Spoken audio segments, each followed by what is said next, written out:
CFL fans, rejoice. We have the number one insider here, the Adam Schefter of Canada. I never asked if you like that or not. Do you like that, JD? Are you cool with that? Adam Schefter's a way bigger personality than I am. I'll take Pull that mic in. Pull that mic. I heard Clark was telling me that you were just on Tim and Friends. Was that yesterday? That's right, last night. You're hitting all the big show. Yeah, man, making the rounds. What'd you guys talk about? Well, the main topic I think that was interesting and that's been getting a lot of reads on 3 Down Nation is Cody Fajardo talking about why offense is down overall. And actually, I had one of the nerds, and I say this, genuinely. They understand. At Sportsnet, pull the numbers. And I believe it was since 2017, Roddy, the CFL, the average score in a CFL game is down nearly 10 points. Now, obviously, there was the year off there, but the NFL is going the complete opposite way. The NFL Last is night's up a great 4. example. Yeah. Exactly, 45-30. That looks like an old school CFL game. I know Jonathan Taylor was doing his thing on the ground, but still, that was a hot topic, and that piece is going off because Fajardo came out and said that he felt like it's because of the year off. To be honest, man, you're pros, right? You know how it is in media. When you show up, you got to perform. I don't want any of this, we were off for a year or it's harder to score in the Canadian field and you got to be more accurate as a quarterback. Now, I like Cody Fajardo, but right now, Roddy, he's the second leading passer, I believe, in terms of average yards per game. He might even be the second leading passer overall, and he's averaging like 250 yards a game. Mm-hmm. That didn't happen. The CFL in the mid-'90s, early 2000s, you got to be throwing for 300 or more just to be in the football game. Yeah, I see it now, these 300 yards. They're all making a big deal about Masoli with 300. It's funny you bring that up. I'm like, if you weren't throwing for 300 in the 90s, you weren't playing. Or you were losing for sure. But we can't have this, though. Is it a fad or is it a trend? I mean, coming back next year, how do you just snap your fingers and say, well, we're ready? The one thing I heard about this year off, because that's the prevailing thing you keep hearing, that it's because of the year off. People say, we're into week 14 now. Yeah. How long do you need to get back in the groove? Yeah, exactly. That's why I don't think we can keep making excuses, man. And I think a lot of it, too, and I talked about this with Timmy on his show, but it bears repeating, a player like Lamar Jackson, right, wins the MVP award in the NFL a couple of years ago. But 20 years ago, he would have been in the CFL. Guys like that, a Baker Mayfield, a Russell Wilson, you go on down the list. So I think the athletes that are actually better suited for the bigger field up here in terms of the Americans are sticking in the NFL, and that's why we don't see those guys up here. I'm not saying it would make it a better game, but also I think the other thing that's been an issue is the coaching has turned way more conservative. We're seeing Ryan Dinwiddie try to kneel the clock out with 40-plus seconds left. Now, he owned it, but still, we would have never seen that in the old CFL. You'd be throwing the rock around, man. Absolutely. So I don't know what the answer is to that, though.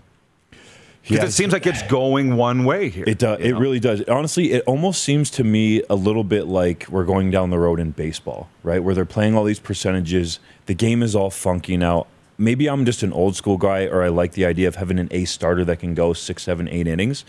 But now in the CFL, it's become so much about field position, so much about controlling the football. When the CFL is known for that wide open scoring type of game that I don't know how you can necessarily, you can tweak the rules, but you can't tell the coaches to go back against it because their careers and jobs are on the line, right? They're going to do what they think is best to win. No doubt. John Schmeizer's watching in Kansas City. He says the CFL is missing out big time by not partnering with 3 Down and the Rod Pedersen Show. It's a missed marketing opportunity. By the way, John, I've seen your comments all morning, and I apologize I haven't been able to get to them because they've been good, and I appreciate you hanging in for... The CFL wants to know part of 3 Down. They don't want a lot of part of this either. So I don't know why that is, but it is what it is.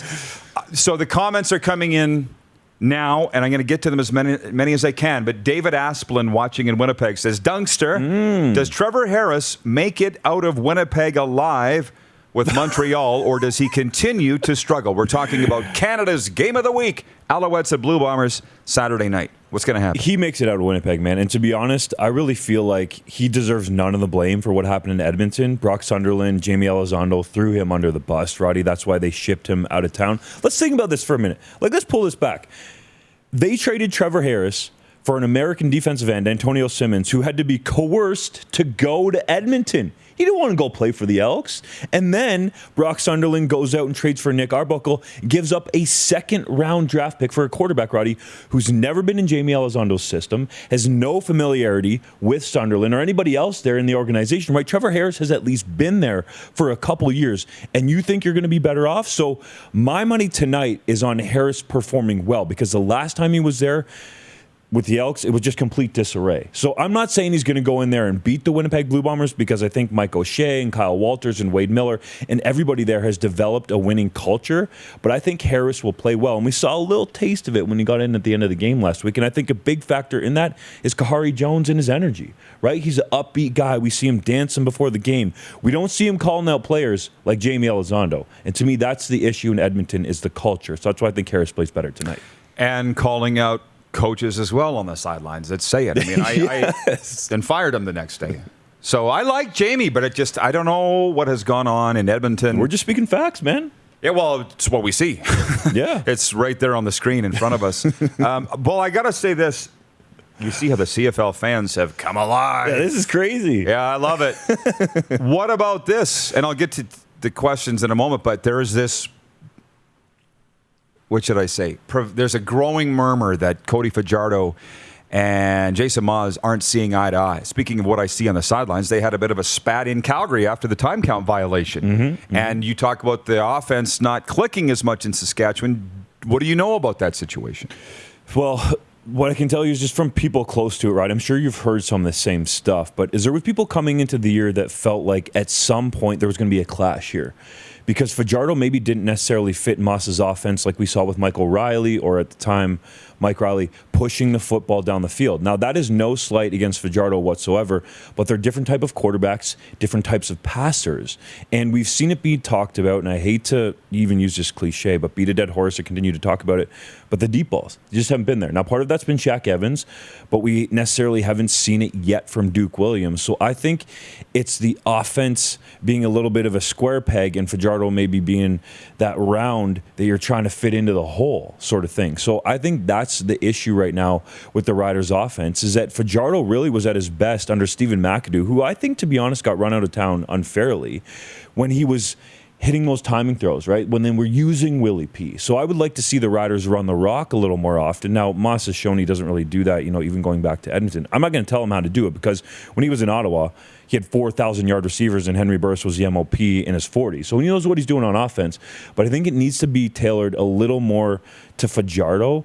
And also, you got to keep him, I think, a little healthier. The offensive line is really the issue, I think, with the team overall. Darren in Salt Lake City says, does Justin Dunk think the large turnover in first-year CFL players may have to do with the absence of point production? Yeah, it could be a little bit. I mean, there's been some talk around the league that you didn't have that 2020 year where there would have been some emerging stars. Roddy, you know how that works. Every year we see guys burst onto the scene out of nowhere, especially in the most outstanding rookie race. So I think that's part of the reasoning overall. And then some other people will say, well, maybe because some of the veterans came back, they were able to hang on for another year longer than they maybe would have, because they would have been pushed out in 2020 if we would have played. But hey, that's on the CFL. They decided not to play in 2020, and that's one of the things that we talked about in terms of canceling the season that was potentially going to hurt your game.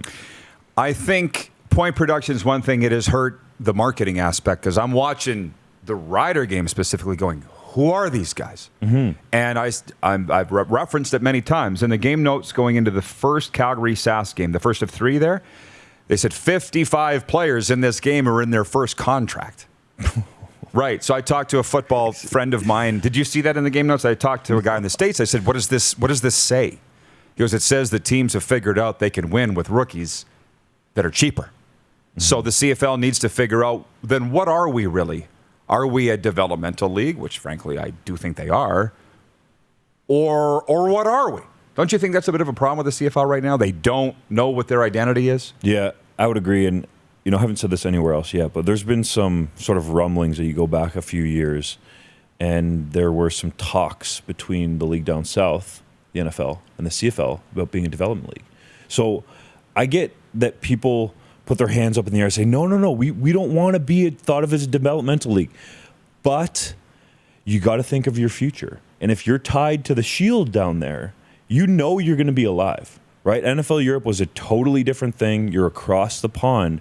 But if you were tied to the NFL, and there were some smart people talking about it and telling me about it, you know you're going to be there. The NFL is what? A multi-billion-dollar business? Like the CFL this year will lose easily tens of millions of dollars.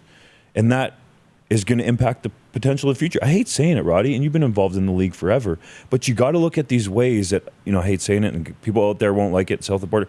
The XFL is not going to be a thing for this league. It's doesn't not look like the it, league. yeah. No. Well, that's the thing with the NFL, partnering with them. All your problems go away if you partner with them. Instantly. Right, but the people in the CFL, and I think I know why they don't want to do it, their jobs become obsolete. That's right, and they lose power, and especially at the president's level and the board of governors level, you have no say in what would happen. That's very clear to me why they want nothing to do with the NFL. So, and the other thing, frankly, before we move on to funner topics, is with regards to the attendance issue in the CFL, we are sitting around talking about this amongst the sports figures, guys like Justin and I and others going, how are they paying the bills? It's a gate-driven league, and the attendance is terrible, and the owners are being forced to dig deeper into their own pockets. That's all. They're just incurring the losses. They are. Period. So people out there were wondering, well, how come Hamilton got a Grey Cup so soon? We know the answer to that, Roddy. Because Bob Young, he's not going to come out and say it, is helping fund some of these other teams. That's what's going on. So you reward the guy, right? That's exactly what happened with David Braley. He was the silent partner of the Argos for so long, and everybody knows his legacy in owning 2 teams. So you're rewarding the guy for helping keeping the league afloat. But how long can you do that? Yes. Well, it's a major recovery effort. Major. Jeff, the Stamps fan, says Huff's been winning with younger, cheaper players for years. We know that. They're the Cadillac model of the CFL, but that way. They did go out and add Trey Roberson and Reggie Begelton, and Huff got off his wallet to get both those guys there. So he does, yes, develop the younger players, but when he feels like those guys can have an impact, he will go out and spend. So I think it's a bit of a balance. It's not always just all younger, cheaper. And Bo Levi Mitchell's your boy. He's been there forever. Yeah. Well, I got his jersey on the wall. I saw your... I have a Bo Levi Mitchell jersey on the wall right there. From Dan, the Jets fan in Winnipeg. Dunk.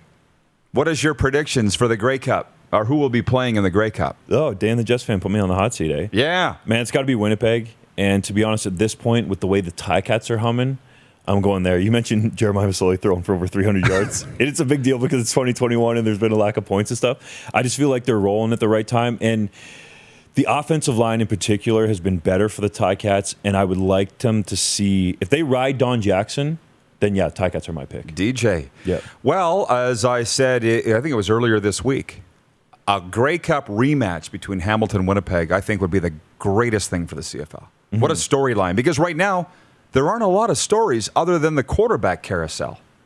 What else? What are the big stories? Yeah, that's a great point. I mean, there's some stuff going on behind the scenes, right? Who's going to be hired in Ottawa? Who's going to be the general manager? But if you look at what they've done recently, they re-signed Richie Leone, their talented punter, their talented kicker, Lewis Ward, who's from Kingston down the road there. So those are no-brainers. But the fact that Jeremy Snyder, who's the interim GM there, has been allowed to make these moves, and that they came out and named Jean-Marc Edmé the interim assistant general manager, to me showed that, hey, these guys are sort of getting the shot already, right? There's some talk out there that, Jim Barker might be interested in the job, or would you look at some of the other candidates like a Ted Gavaya in Winnipeg, or Danny McManus, or G. Roy Simon in BC? Chris Jones, of course, is going to be talked about, right? But the thing is, when you're talking about Chris Jones, is he ain't coming there to not be the head coach too. Right. And Lapo's going nowhere. And the trick there is that Lapolice is going to have a say on who's hired, and he's going to want to have a say over the roster. He already has. Like, he's cooked this meal, and it's been a disgusting one, to be quite honest, because they're last in the league. He wanted a lot of these players, but he's going to continue to want to have that say. So I think when you're looking at Ottawa, right now, Jeremy Snyder would probably have the inside track because he has a working relationship with Paul LaPolice. And then, honestly, the other major storyline that has everybody buzzing behind the scenes is what's going on at Edmonton. There are people in this league that, for one, cannot believe that the board of the EE football team, or whatever you want to call them now, went out and hired, no disrespect, an American president. Like, how is that going to help your franchise develop business relationships in Canada? And we saw what happened with the name change, Roddy, right?